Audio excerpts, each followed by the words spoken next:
तो स्वागत है मित्रों आप सभी का मेरे YouTube चैनल आदि जियो स्पेस पे। मैं यार रंजन आप सभी का स्वागत करता हूं। तो दोस्तों जहां पूरी दुनिया एक उम्मीद लगाए बैठी है कि यहां पर हमें कहीं न कहीं यूएस और ईरान की सेकेंड राउंड की पीस टॉक मीटिंग देखने को मिलने वाली है, वहीं पर कल रात को एक बड़ा कांड हो जाता है। अब वो कांड क्या होता है कि कल रात ट्रुथ सोशल पे ट्रंप ने एक ट्वीट किया जिसमें उन्होंने कहा कि हमने एक ईरानी टैंकर जिसका नाम टोस्कन है उसको यहाँ पे सीज कर लिया है। तो ट्रंप का दावा था कि हमने यहाँ पर उसको पहले वार्निंग दी कि आप हमारे ब्लॉकेड को क्रॉस करने की कोशिश न करें।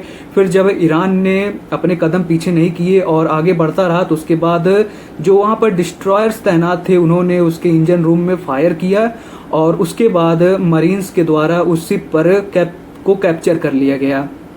तो हम बात करेंगे इसके बाद ईरान का क्या रिस्पॉन्स रहा है और ये क्या असर करेगा उसके जो पीस टॉक होने वाली है ईरान और यूएस के बीच सेकेंड राउंड में। तो बात करेंगे हम सभी टॉपिक्स पर। तो आपसे एक रिक्वेस्ट है कि आप चैनल पर नए हो तो सब्सक्राइब करें और वीडियो को लाइक करना ना भूलें। तो मैं आपको इस वीडियो में सिर्फ 5 लाइक का टारगेट देता हूँ, मुझे उम्मीद है आप यहाँ पर पूरा कर देंगे। तो आइए यहाँ पर बात करते हैं। तो पहले ट्रंप के बयान की हम बात करते हैं। तो ट्रंप ने खुद सामने आकर एक अनाउंस किया। उन्होंने कहा कि ईरान को हमने वार्निंग दी थी कि आप हमारे द्वारा लगाए गए ब्लॉकेड को पार ना करें, पर जब उन्होंने नहीं माना तो यूएस ने एक नेवल ऑपरेशन कंडक्ट करके शिप को कंट्रोल में ले लिया। अब ट्रंप ने कहा कि हमने पहले यहाँ पर वार्न किया था, लेकिन जब उन्होंने ये वार्निंग नहीं मानी तब हमें एक्शन लेना पड़ा। यानी यूएसए इस एक्शन को यहाँ पर डिफेंसिव बता रहा है कि हमने पहले वार्निंग दी, नहीं माना तो हमें यहाँ पर ये कंडक्ट करना पड़ा, हमारी मजबूरी थी, ऐसा यूएस का कहना है।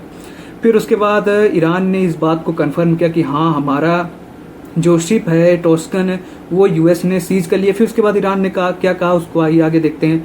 तो ईरान ने इस इंसिडेंट को कंफर्म किया, लेकिन उसका स्टांस बिल्कुल अलग है। ईरान ने कहा कि यूएसए ने सीज फायर का यहाँ पर उल्लंघन किया है, ये एक्शन प्रोवोकेशन है।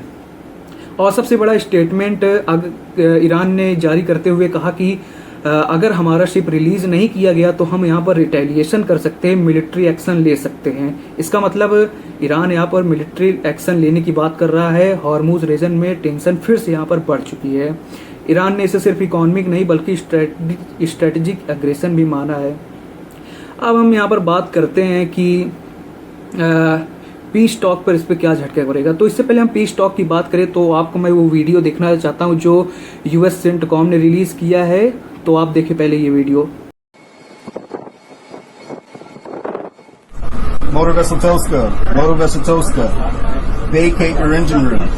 Vacate your engine room. We're prepared to subject you to disabling fire.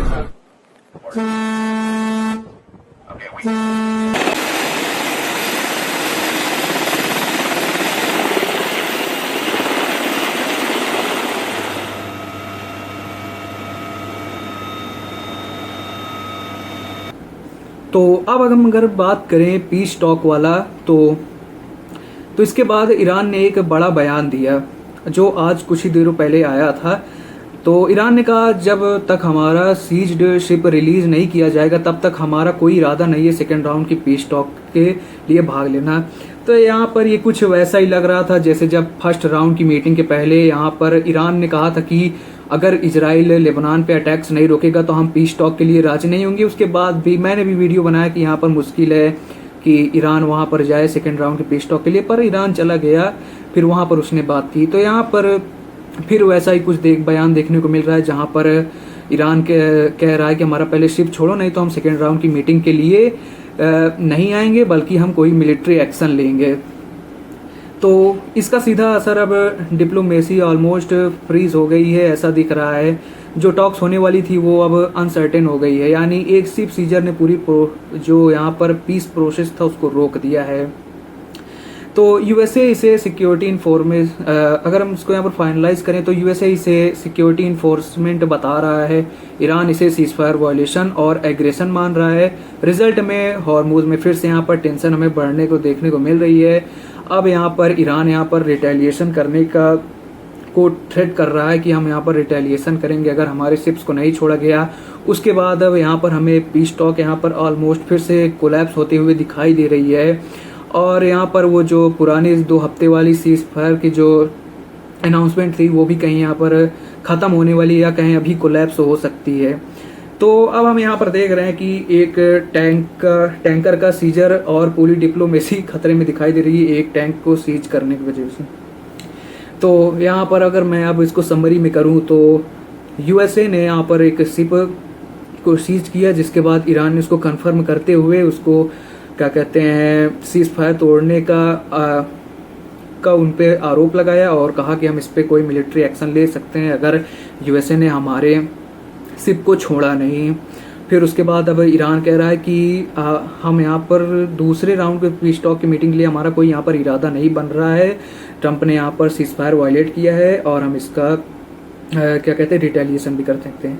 तो ठीक है दोस्तों, तो वीडियो खत्म होने से पहले मैं एक चीज़ और आपको बता दे सकता हूँ कि परसों जो इंडियन शिप पर यहाँ पर इंडियन शिप पर जो गन बोट्स ने यहाँ पर अटैक किया था, तो उसका एक स्ट्रॉन्ग रिस्पॉन्स इंडिया ने दिया है, ये कहते हुए कि इसका क्या कहते हैं कि अंजाम बहुत बुरा हो सकता है अगर आप ऐसे काम करेंगे।